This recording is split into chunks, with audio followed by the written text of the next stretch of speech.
Good morning, welcome to my channel. ఈరోజు topic వచ్చేసి కేంద్ర కోణ మూల త్రికోణ రాశులు. దాని గురించి తెలుసుకుందాం.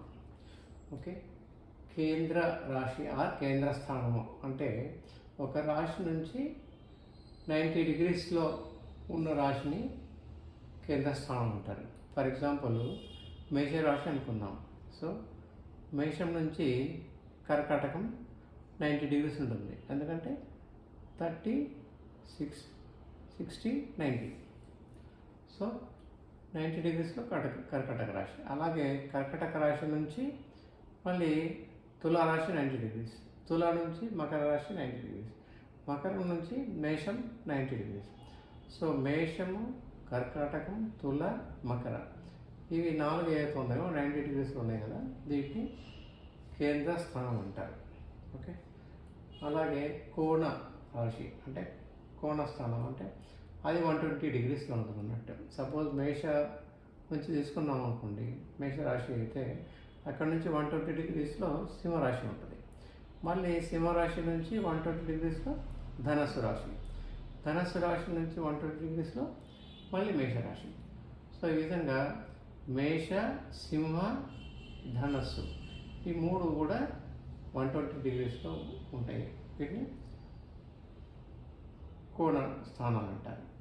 ఓకే, తర్వాత మూల త్రికోణ రాశులు. యాక్చువల్లీ ఇది ఎందుకు తెలుసుకోవాలంటే కోణ త్రికోణ ఒకటే, అయితే ఏంటంటే మూల త్రికోణ రాశుల గురించి తెలుసుకోవాలంటే ఈ స్థానాల్లో ఈ సప్తగ్రహాలు ఏవైతే ఉన్నాయో అవి బలంగా ఉంటాయి అన్నట్టు. అంటే స్వస్థానము, ఇప్పుడు సపోజ్ కుజుడు ఉన్నాం అనుకోండి, కుజుడికి 2 స్థానాలు ఉన్నాయి, మేషము, వృశ్చికం, రైట్. అలాగే గురువుకి మీనము, ధనస్సు, తర్వాత శుక్రుడికి వృషభము, తుల, బుధుడికి మిథున, కన్య. ఓకే, స్వక్షేత్రాలు. కానీ అందులో ఒక క్షేత్రంలో అది ఇంకా ఎక్కువ బలంగా ఉంటుంది, అది ఆ క్షేత్రము మూల త్రికోణ రాశి అంటారు. సో ఫర్ ఎగ్జాంపుల్ ఈ 7 గ్రహాలకి మూల త్రికోణ రాశులు ఏవైతే ఉన్నాయో అవి ఏంటంటే రవికి సింహరాశి మూల త్రికోణ రాశి, అంటే రవికి ఇంకో రాశి లేదు, ఒకటే కదా రాశి. సో ఆ సింహరాశి మూల త్రికోణ రాశి. చంద్రుడికి వృషభ రాశి మూల త్రికోణ రాశి, ఇక్కడ ఉచ్చలో ఉంటాడు కదా, సో అక్కడే మూల త్రికోణ రాశి చంద్రుడికి. కుజుడికి మేషరాశి మూల త్రికోణ రాశి, రైట్.